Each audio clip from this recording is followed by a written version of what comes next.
Shadow of the Colossus is an action-adventure game originally released for the PlayStation 2 in 2005. The game was remastered in 2011 for the PlayStation 3 and remade for the PlayStation 4 in 2018. This analysis is based off the PlayStation 4 remake, which, beyond graphical enhancements and improved controls, is faithful to the original PlayStation 2 version. Shadow of the Colossus was developed by Team Ico under the direction of Japanese game designer Fumito Ueda.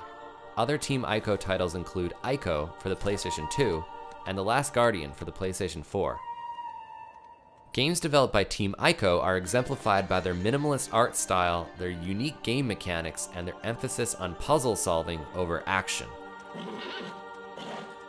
Shadow of the Colossus is considered by video game historians to be one of the greatest games of all time and is often cited as proof that video games have artistic merit. In this video, we will analyze how Shadow of the Colossus uses its visuals, music, and game mechanics to convey themes to the player in a manner unparalleled by other media. Shadow of the Colossus presents a linear, non-interactive narrative. The majority of the game's narrative structure plays out in a circular fashion, with the beginning and ending sequences that bookend the experience. The game begins as the protagonist, Wander, enters a barren landscape on horseback with a young, unconscious woman by his side. Wander enters the shrine of worship at the center of the land and places the woman on a pedestal. Upon doing so, a disembodied voice known as Dorman tells Wander that he can revive the young woman if he defeats 16 colossi that roam the land. Wander then sets off to complete this task.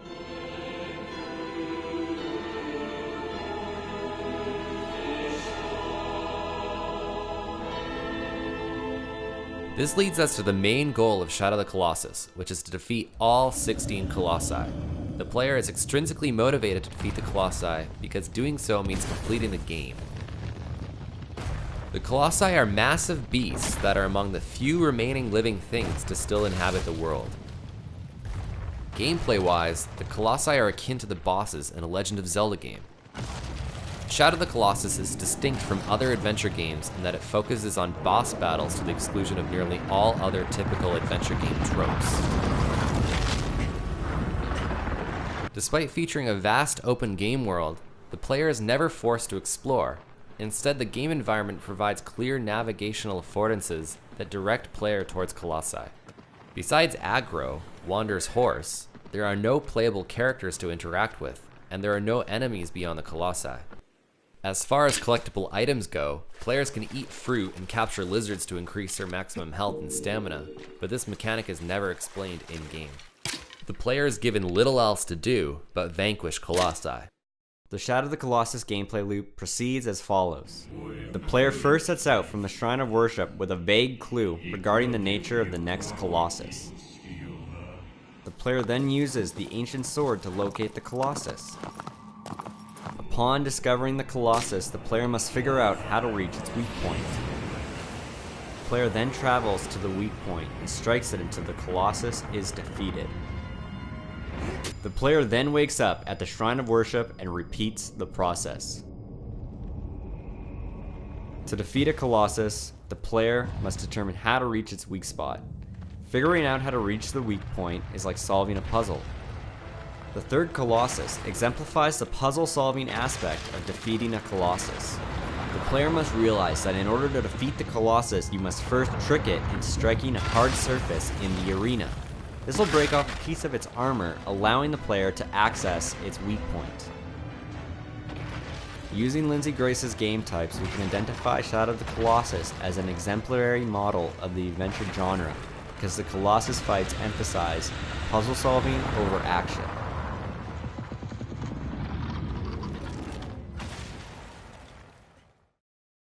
When the Colossus sees the player, the music becomes imposing.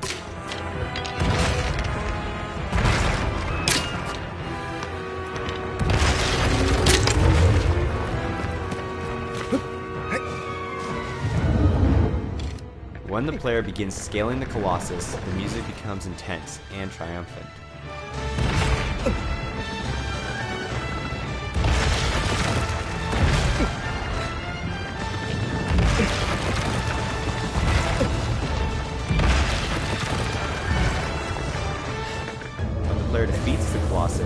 music is remorseful, as though the player has done something wrong.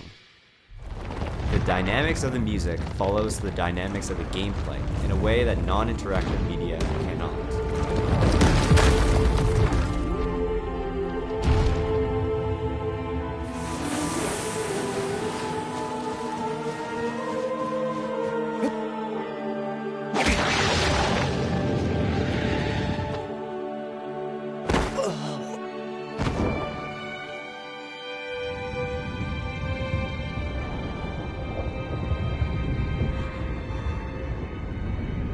Shadow of the Colossus is often referred to as a minimalist game because it only includes mechanics that focus on the primary goal of defeating the Colossi.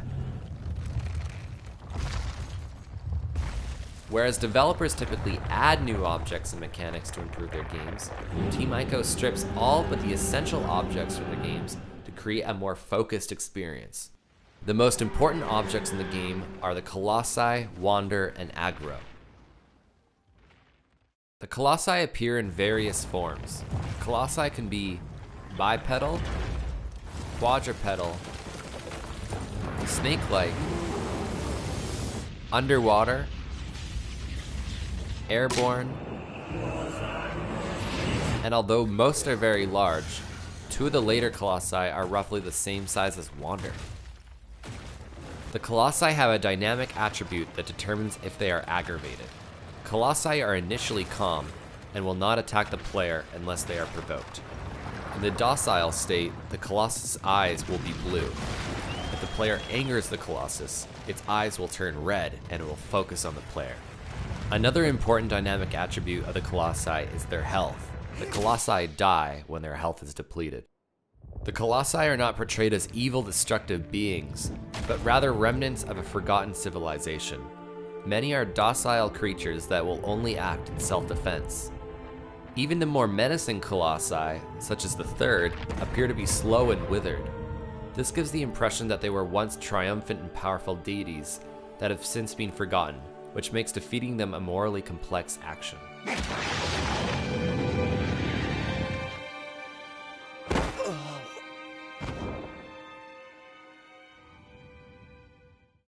Wander is equipped with a sword and bow, and is accompanied by his horse Aggro. Wander is able to do the basic actions that a normal person could do, such as run, walk, jump, and pick up objects.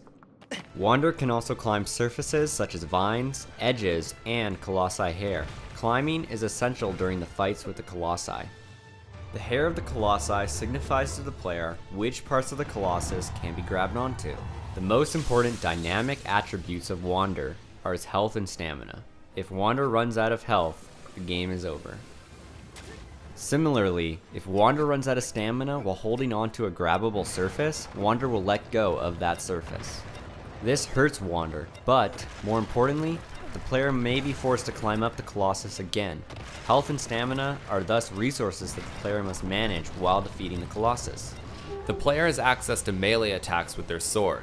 The sword does not deal significant damage to the Colossus unless the player uses the stab attack on a Colossus' weak point. The standing sword attack is useful primarily for killing lizards and is thus used sparingly. Shadow of the Colossus bucks the trend set by most action-adventure games by making the default weapon weak in comparison to the Colossi. This gives the impression that tactics that would work on standard video game enemies are of no use against such massive creatures. Players must rely on their mental skills to take on the seemingly impossible task of conquering a Colossus.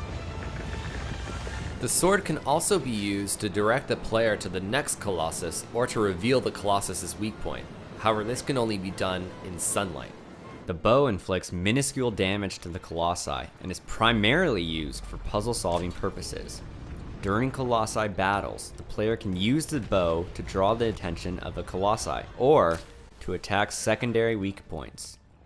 For example, during the second Colossus, the player must shoot an arrow under its hooves to knock it over. Outside of combat, the bow can be used to shoot down fruit and lizards. The player is sometimes given tenuous control over Wander. This is felt most strongly when the player has grabbed onto the hair of the Colossus and the Colossus begins to swing the player around wildly. By taking control away from the player, the game makes the player feel as though they are physically helpless against a Colossus. This method of communication is unique to games. In no other medium can the author convey the strength of a creature by taking agency away from the player. Wander can whistle to summon his horse, Aggro. Whistling can also be used to attract the attention of a Colossus. Aggro can be used to quickly traverse the game world. Wander can use the bow while on horseback, which is essential for dealing with colossi that require Wander to attack while moving. Aggro behaves like an actual horse, and not simply a video game horse. There is a delay when moving Aggro, which makes it feel like Wander is moving Aggro's reins rather than simply controlling Aggro directly. If Aggro is left idle, he will drink from nearby ponds or explore the surrounding area. Aggro does not have a health attribute, so the player does not have to worry about Aggro during Colossus battles. Because of how useful Aggro can be during the game, and because Aggro's AI feels so lifelike, a strong bond is created between the player and Aggro. This makes it more devastating when Aggro is believed to have died before Wander's confrontation with a final Colossus. Using the Quantic Foundry's gamer motivation model, Shadow of the Colossus should appeal to creative players motivated by fantasy.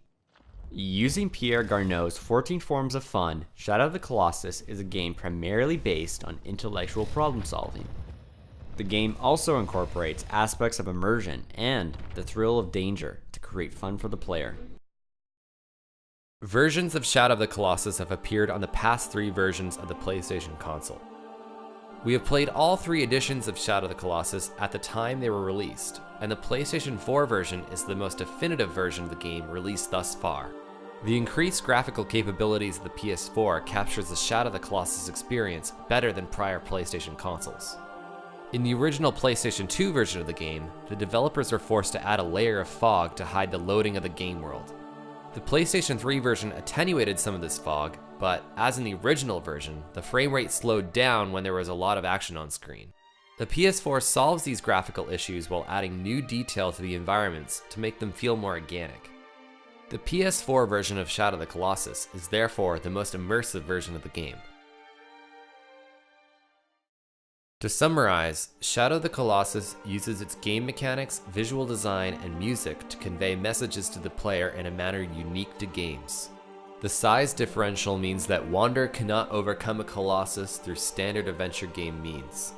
This communicates to the player that they must use mental skills to complete the main goal of the game. The size of the Colossi draws players into the magic circle of the game. The visual design of the Colossi communicates that they are imposing yet withered animals, as if they are vestiges of an ancient civilization. This makes defeating the Colossi a morally complex action for the player. The music is programmed to ebb and flow according to the changes in the gameplay. Non-interactive media is unable to do this. The music also helps to portray the moral conflict at the heart of the narrative. Shadow of the Colossus demonstrates many of video games' more unique tools that often go unused. The game allows the player to explore a strange but coherent world while portraying complex ideas through its gameplay.